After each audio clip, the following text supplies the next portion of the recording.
Yes, Steve, we spoke with Orange County DA Jeff Neiman tonight, who's got plenty on his mind when it comes to these protests. Neiman's actually a graduate of UNC-Chapel Hill himself. He says his office has been in touch with local law enforcement as it pertains to this intensifying protest here on campus, but it's his hope that it doesn't come to that.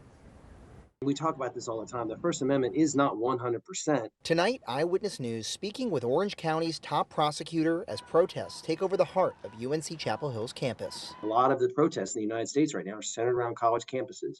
I get that. I participated in protests when I was a student. At issue, what's protected as First Amendment speech and the right to protest versus the rights of universities like UNC to exercise control over protesters. District Attorney Jeff Neiman says if protesters remain peaceful, don't damage property, and importantly, don't infringe on the rights of other students, they're largely protected. People who are protesting absolutely have a right to voice their concerns and make their protest.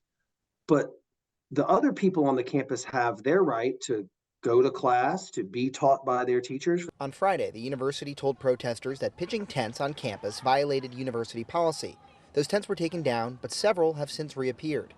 Neiman says it remains to be seen if campus policy like the one cited Friday could be grounds to legally break up a peaceful protest. And that is where we could get into sort of a higher level debate that actually could find its way into the courtroom, where we're debating whether or not the policy, when being enforced, is a reasonable infringement on First Amendment rights. One thing he made clear, protesters would be prosecuted by his office should they find the law was fairly and appropriately applied in the course of any potential arrests that are made. I have heard that there are some offices who will have made sort of more categorical statements that they just aren't interested in prosecuting protest-related offenses, and that's just not our view of it. We would look at a case basis, and if it meets that standard, then we would go forward with a prosecution.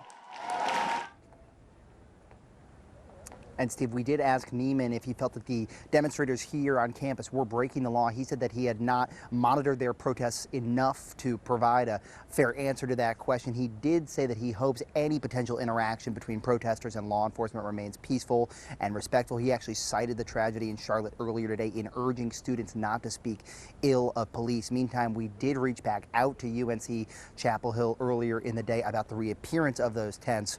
We have yet to hear back from them.